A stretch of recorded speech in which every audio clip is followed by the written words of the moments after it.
Good afternoon, ladies and gentlemen. Good evening, really. It is almost 2 a.m. here on the East Coast. Excited to bring you some PBA action.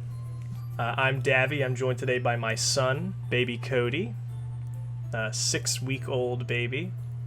Promised him I'd show him some awesome Pokemon, so just for some background, some context, I'm Davy, one of the commissioners here at the PBA, the Pokemon Basketball Association, our Pokemon Draft League we've been running. Actually ran it kind of in tandem since when we've been trying to have a kid, so we're finally here. We did it. We have a baby. Look at that. So I'll be taking off for probably a couple seasons, but I'm hoping I can bring you some commentary so you can enjoy the season even more.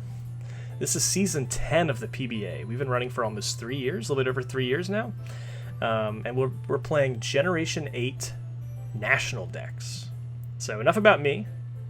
Let's jump into it. Let's look at our teams. We're opening up with the Seattle Scizor versus the Bay Area Baxcaliburs, and we're very excited to see this match. Bias showing, we will let you know. We are always rooting for Jenna. All day, every day. Jenna's been in the league for about 7 seasons now, has never made playoffs, had a pretty good run 1 or 2 seasons ago. Was pretty close to making playoffs, but it just didn't work out. So anybody in the league will tell you they're always rooting for Jenna. But we're joined today by a new team, too, the Bay Area Baxcaliburs. So we're hoping they have a good start to the season, too. The iRizzler himself has kind of given us some context. Adi, coach of the Bay Area Baxcaliburs, from Purdue, is from another draft league, so he has some background, and he actually has a funny, pretty themed team here. He has all his Pokemon with an M at the start of their name: Mew, Mawile, Melmetal, Megalopunny, Mamoswine, so on. But Jenna's got a pretty solid box too. Had a really good draft, in my opinion, so I'm excited to see how this match plays out. Let's get into it. Let's kick off the season. Here we go. Jenna opens with Ferrothorn. Adi leads Mamoswine, going for hazards on both ends. This is the generation where Heavy Duty Boots comes into play, but doesn't seem like it's going to matter. Ferrothorn has Body Press. That is terrifying. That thing has huge defense. And just like that, Mamoswine goes down. Lopunny enters. High Jump Kick is going to hurt. Close Combat even better. Why risk the miss? Good call. Urshifu enters. Is this Choice Scarf? Hard to tell based on that switch, but I have a hunch it is. This looks like a free entry for Mew. Yep. What is Mew going to be doing? Blacephalon comes in. Doesn't really want to take that Psychic, but it can do some big damage now with like a Shadow Ball. Oh, that is a beefy Melodic. Huge special defense wall.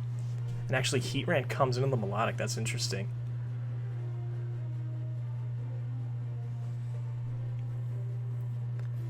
Mew is here with Earthquake.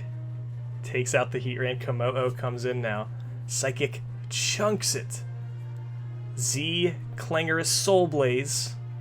Big damage, and it's enough to take out Mew. And it gets the Omni Boost. I forgot that existed. That's terrifying. Jenna with a really strong start to this game. And a Drain Punch too? Is it going to live this double Iron Bash? No, just barely knocks it out. T-Tar comes in. Both teams at 3-3. Mega Tyranitar is here. Mega Lopunny surely comes in, threatens the ×4 fighting attack.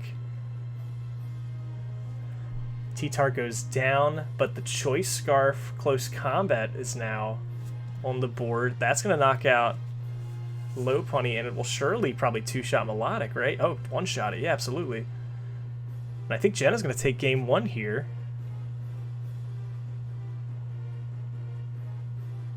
No, it's not Choice Scarfed. Okay, never mind. Blacephalon comes in. And I think Lopunny's going to win. No, that's Choice Scarfed. Oh my goodness, 2%. Oof.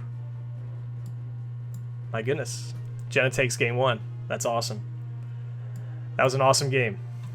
No bias on either side here. That was an awesome game. And I'm excited to see what game 2 brings us. Let's look at the rest of this set. That was wild. So Jenna takes game 1.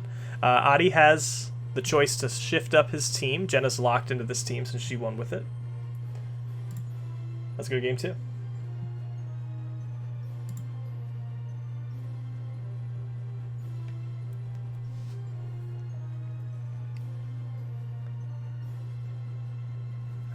Leads Ferrothorn into Lopunny. Puts up spikes. Lopunny taking a lot of chip. Pivoting back and forth. T-Tar comes in with Lopunny. That is bold.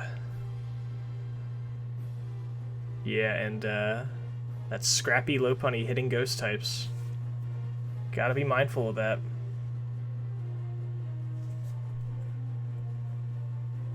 Wow, 56% to Mew. That's crazy.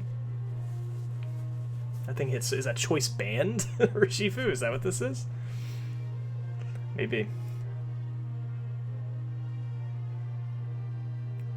Yeah, T-Tar is so bulky, dude. Mega T-Tar with like base 150 defense. It can live fighting type attacks if it's not, you know, a big stab boosted one. And here it is taking out 2 Mons. My goodness. And it should outspeed Melodic. Yep, Stone Edge. It's going to chunk it. Mega T-Tar taking out about 2.5 Mons. Really getting its value. Melmetal comes in on the Ferrothorn. This body pressing Ferrothorn is annoying. This thing is tough to deal with.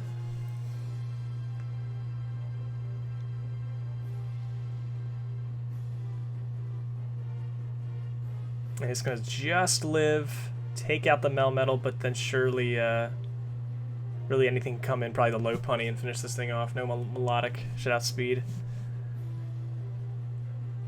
Oh man, that's a huge miss. Yeah, the Scald. There you go. Komodo comes in. Are we going to see that Omni boost again? How much damage? 40%. Not too bad. Toxic on the Komodo. Mandibuzz comes in. Only taking 24% from the Drain Punch. Wow. The mixed attacking Komodo. But surely this thing can just kind of roost out the toxic chip.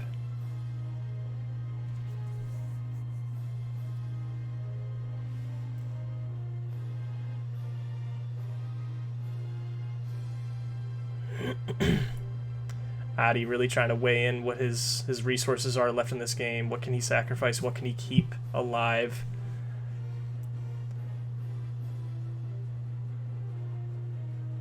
U-turn on the Urshifu. We really just want to chip it as much as possible. Put Lopunny in a position where it can now come in close combat. That should finish off the defense lowered Urshifu. Yep. Really smart play by Adi here. Great positioning. Close combat should be able to close out this game. And there it is. Adi takes game 2. Nice job from Bay Area there. Really recognizing kind of what his outs were in that moment and taking advantage of it. We're going to game 3, guys. First set of the season, we're going to game 3. Love to see it. Amazing. And Ditto is here. Oh, this is awesome. Let's check it out. Here's game 3.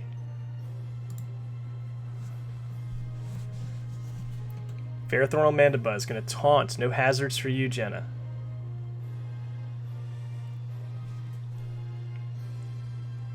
Melmetal enters. Urshifu doing a huge chunk of damage. Thunder Wave, that is really impactful. But Melmetal goes down, so we're 6-5 now. I'm trying to think, what would this Ditto want to copy? The Ditto would want to copy Lopunny, but not normal Lopunny.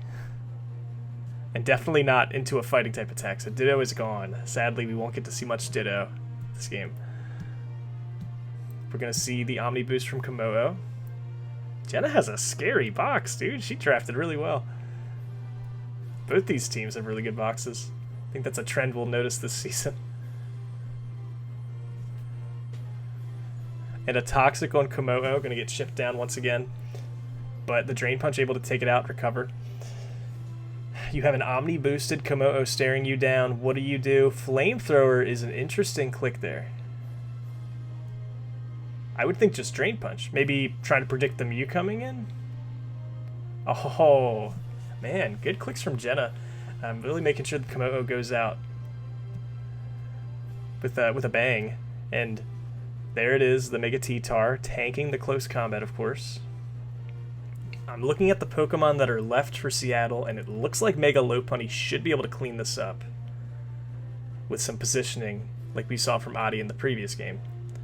I think Urshifu has to come in. Yeah. Are we going to see Rapid Strike? I'm surprised we haven't seen Rapid Strike get clicked.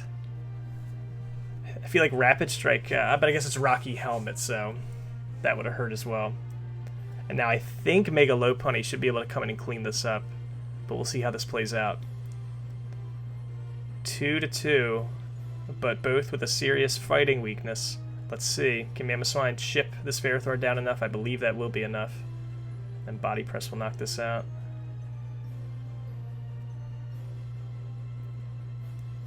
And now Mega Lopunny should be able to just come in close combat to victory. There goes Ferrothorn. Big chip damage. Can the Heatran live? Do we have like a Focus Sash or something? We do not. So Mega Lopunny's going to close it out. That was a great draft pick by Adi. Mega Lopunny really put in a lot of work. That was an amazing set. Like I said at the start of the set, Jenna's never made playoffs. You wouldn't know that by watching that play. Her box is impressive. The clicks that she was making were really really satisfying. And I was just really impressed the whole way through. And Adi is coming into the PBA with a win. 1-0. Welcome to the PBA, dude. So congrats to both teams. Really love what we saw there. And the Bay Area Baxcalibur are going to take the set and start off with 1-0 record for the season. Seattle will be back next week. I'm sure we'll see some wins this season. But that's going to do it for us, guys. Thanks for watching. We'll catch you next time. Peace out.